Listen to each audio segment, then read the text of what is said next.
The House of Representatives narrowly passed a short-term funding bill almost completely along party lines. The measure now heads to the Senate, where Democratic support will be necessary to meet the 60-vote threshold it needs to pass. They have until late Friday to figure it out, or the government will shut down. Also this evening, the Department of Education began a mass layoff of more than 1,300 people. Notices went out after employees were sent home and agency offices were closed for what they said were security reasons.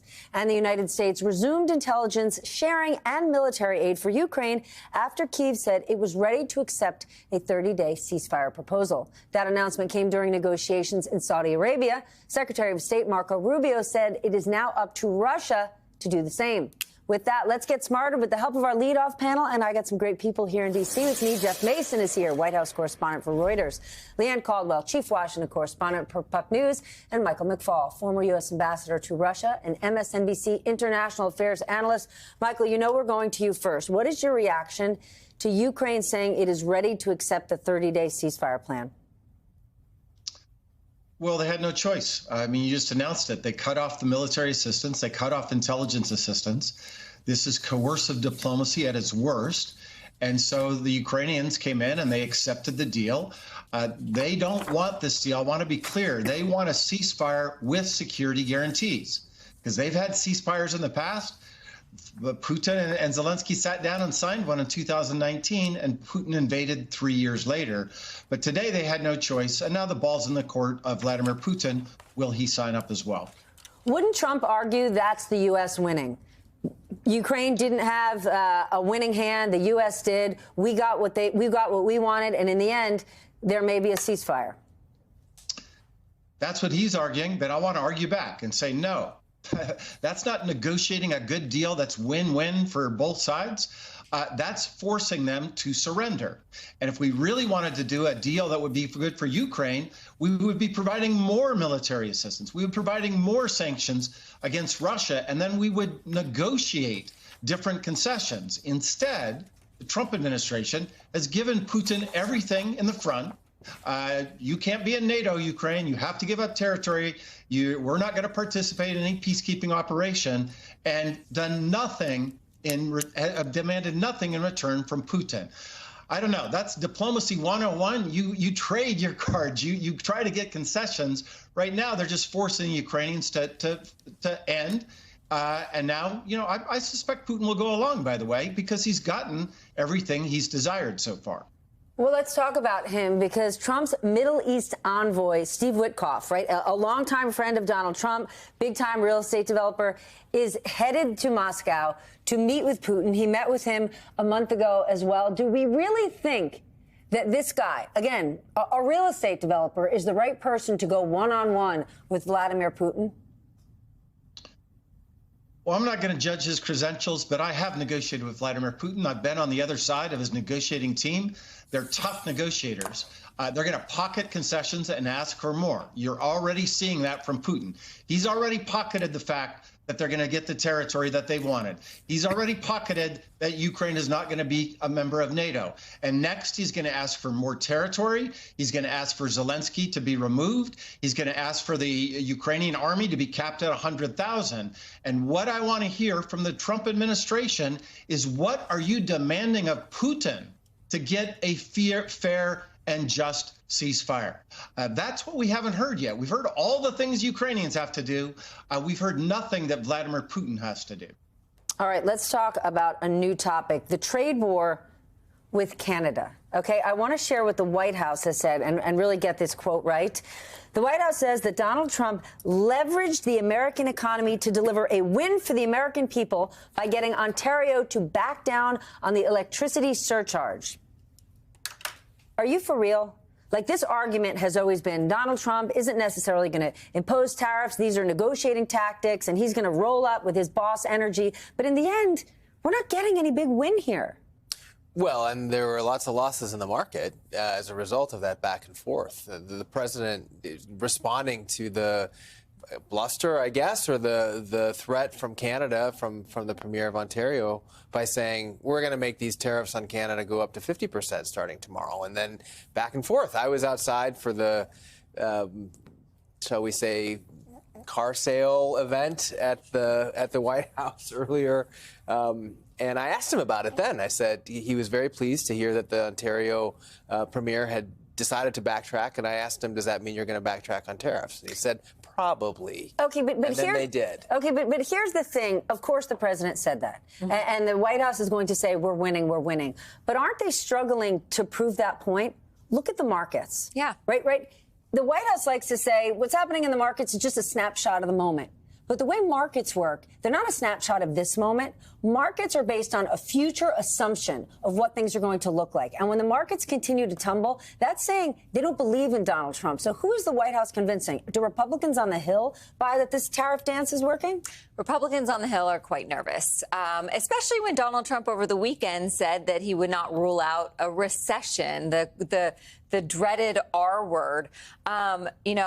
Republicans tell me that they've asked the administration for more details. They want to know what the reason is for these tariffs specifically, because there's been all sorts of reasons. They want to know what the plan is post-tariff. And they're not getting a lot of answers right now. And that is very concerning to Republicans on Capitol Hill. I talked to some aides today who say that one thing that they're also concerned about is future investment in the country, that these tariffs are actually going to scare off investors. And so that also is going to have real impact on the economy. They're willing to give him some time. They're not sounding the alarm bells yet. They said, look, let's see how this plays out.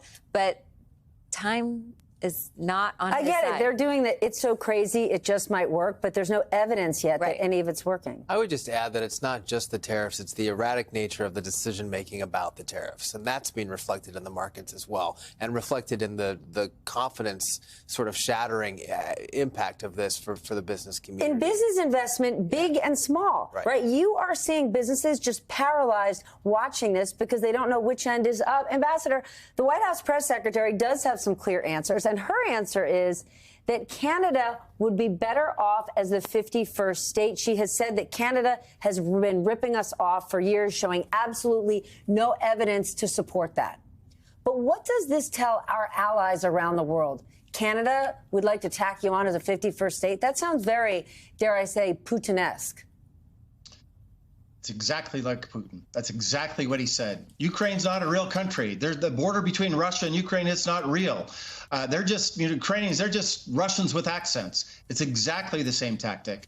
And I'll let you all talk about the economics of it and that piece. But the diplomacy side is absolutely atrocious. I talked to a senior official in Canada today, and they're like, Mike, what is going on with your country? You're attacking democracies. Think of who he picks on, right? Denmark, Panama, Canada, Ukraine. Think about who he doesn't pick on, Vladimir Putin. And what they're feeling is that we have just lost our way. We're joining in the struggle between autocrats and Democrats. It seems as if our president wants to join the autocratic side. And I think the damage to this, and I could add to European countries where I was at the Munich Security Conference 2 weeks ago, and it was the same thing. What has happened to your country? You used to be the leader of the free world, and now you're switching sides. And that will have long-term catastrophic consequences for our security and our prosperity for a long time to come, unless we stop it now. We have to end this chaos. It's just not in America's national interest. Jeff, let's talk about the Department of Education, because that is now the latest agency to slash jobs, 1,300 jobs, in an effort to shrink the government. President Trump can't shut the agency down. It's been reported that's what he wants to do. But just mass firing, that's sort of a workaround that achieves his goal. It's a workaround for sure. And the mass firing is about half of the department. And you saw the Secretary of Education, who is a big supporter, of course, of President Trump, Secretary Linda McMahon, saying on another network that the good people were kept. So it's firing, and it's also, a major slap in the face with a comment like that. Leanne, Republicans are already catching heat for tariffs and what that's doing. They're catching heat for DOGE and these mass firings, cutting off funding to public universities, to medical centers, federal workers around the country. But what's going to come of it for Republicans who have to answer to lost, confused, upset parents who are panicked that their children are going to lose their services. Well, I will say not many Republicans are that upset about cutting the Department of Education. This has become a mainstream position among Republicans for many years. They think that education should be directed by the states, by localities. Remember, Republicans love school vouchers. They want to diminish the public school system as much as possible. And so this is not something that they are complaining about. But have they made any announcement with, we're moving headcount from the federal agency, we're going to add headcount to the states, we're going to add budgets to the states? No, and that is the role of Congress. And that is part of the conversation that is happening right now with Democrats on whether to vote to fund the government for the next 6 months. Congress is continuing business as usual. They say that they need to keep the lights on to allow Donald Trump and to allow Elon Musk and Doge to continue to cut wherever they want to cut. And so they are right now giving him permission to do all of this.